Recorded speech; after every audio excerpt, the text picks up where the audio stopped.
Hi friends, welcome to the course Proverbs Expressive English presented by me Amrita Devrajan. Let's begin with today's lesson. But before that, I would just like to tell you that you can follow me on Unacademy at this given URL, and don't forget that your feedback is precious to me. So please rate, review, recommend, share and comment on these lessons and courses. Rate this course on a scale of 5. You can rate me and tell me how you felt about this course. It would be a great help. I'm looking forward to that. Okay, so let's start. The first proverb is half a loaf is better than none. This means that getting only a part of what you want is better than not getting anything. Many a times we are very greedy that we want something which lies in perfection. We want everything, but you cannot. You have to make a progress towards achieving that. So you have to make peace with whatever you have, even if it's half a loaf, even if it's half loaf. So at least you're not starving. You have something to eat, right? At least you won't, die of starving. So that is something we have to keep in mind, and if you follow this principle, you'll be great, because greed is something. It's one of the seven sins. So deadly sins, one of the seven deadly sins. So half a loaf is better than none. Okay, let's look at this pictured example where it is telling us that happy people focus on what they have and unhappy people focus on what is missing.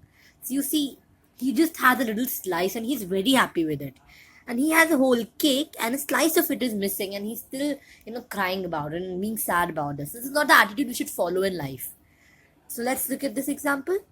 Fred, how did your court case go? Alan, not good. Asked for $500 and the judge only awarded me 200. Fred, half a loaf is better than none. So he should be happy with the fact that he at least got something, because he was there and he was performing. He got something, right? And it's a good money. $200 was really good. So he should be happy with it, right? That is what this example is trying to say. I hope this proverb is clear. Let's move on. The forbidden fruit is the sweetest. Before we delve into discussing this proverb, let me tell you, forbidden fruit comes from, it's a biblical reference to the Garden of Eden where Adam ate the fruit, and that is how, humans came into earth. You can read that section. That fruit was forbidden, sorry. You were not supposed to eat that fruit. Adam was not supposed to touch or eat that food because it was forbidden. It was not allowed. We were not allowed to, touch it or use it or eat it. So, the forbidden sweet fruit is the sweetest. Something which you're not allowed to do, you're really tempted to do that. Let's look at the meaning. Let's read this. Someone or something that one finds attractive or desirably, partly because having the person or thing is immoral or illegal. This means that, when something is forbidden, you're not allowed to do that. So for you, it's immoral or illegal. So when something like that comes up, you always have this temptation to do that. So that is what forbidden fruit means.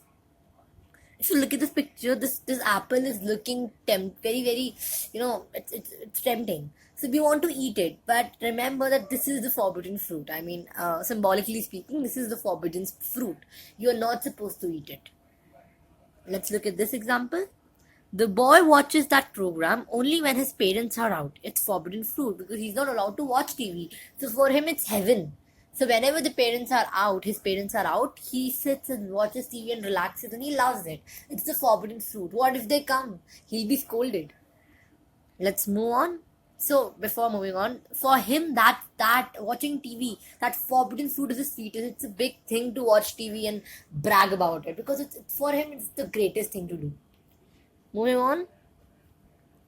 The grass is greener on the other side of the fence. This means people always think they would be happier in different set of circumstances. If I wish I was somewhere else, I wish I wasn't in Delhi, I wish I was doing this and not this course. We always say that अगर काश ऐसा होता या फिर वैसा होता, आज मैं कितनी खुश होती, आज कैसा होता ना माहौल, काश यार यार यहाँ पे ये हो जाता. We always say these kind of things. So this is what this proverb means. We should be happy with whatever there is. You have to remember there are people there. Your situation you're talking about, people are there in that situation and they are wishing to come on the other side of us. That is your situation. So your situation is apt, it's perfect. You should not cry about it. People always think that they would be happier in a different set of circumstances. Let's look at this example. Now let me first show you the picture example. You're standing right here and you're seeing the green grass on the other side. You want to go there, but just remember when you step into this patch, you'll say that this patch is green. Let's look at this example. Jill. My job is so tedious. I wish I had my own business, like Beatrice does. Jane. Beatrice probably wishes she had the security of her old job. The grass is always greener on the other side of the fence. I hope this is clear. Let's move on. You can't make an omelette without breaking eggs. This means that this means that you say, which means it is difficult to achieve something important without causing unpleasant effects. Meaning that if you have to achieve something and you have to do something, which requires a lot of effort, you have to break the egg. You have to do something unpleasant to get there. Without breaking the egg, you cannot have your omelette.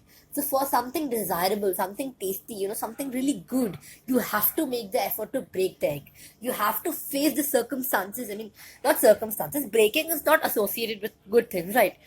So you have to, take that big action in your life, which is harsh to take, breaking the egg, right? You have to break it and then you will get the omelette. So you have to take the desired steps to get where you want to get. Let's look at the example. 20 jobs will have to be cut if the company is to be made more efficient. But you cannot make an omelette without breaking eggs. So this example tells you that if 20 people are removed, the company's efficiency would, enhance.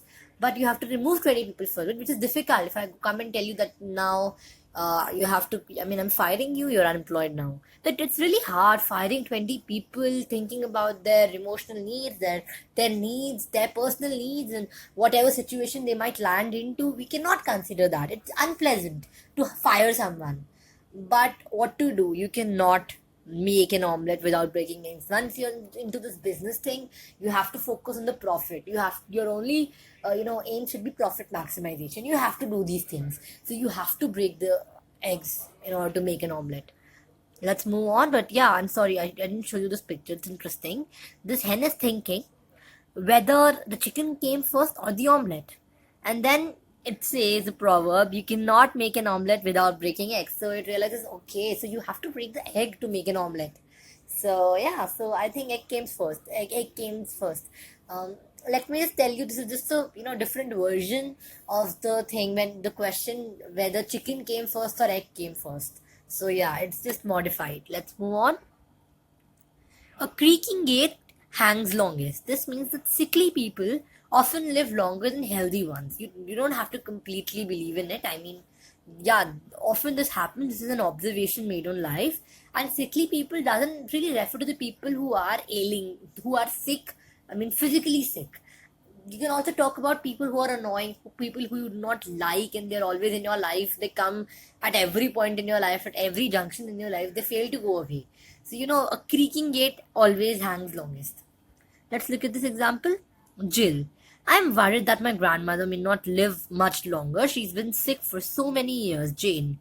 Well, if it's any comfort, I've heard that a creaking door hangs longest. So you see, when someone is ill, they continue to be ill for a long time. This often happens. It's not true in every case, but yeah, this happens. So it's just general observation, not true in every case.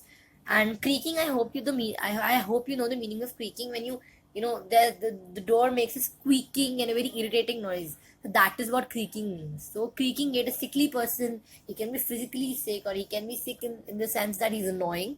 Hangs longest. If you do not like someone, if you're planning to run away from someone, they'll run after you. That is what this proverb means. I hope it is clear to you. Thank you for watching. Have a nice day. Awaiting your response eagerly. Thank you.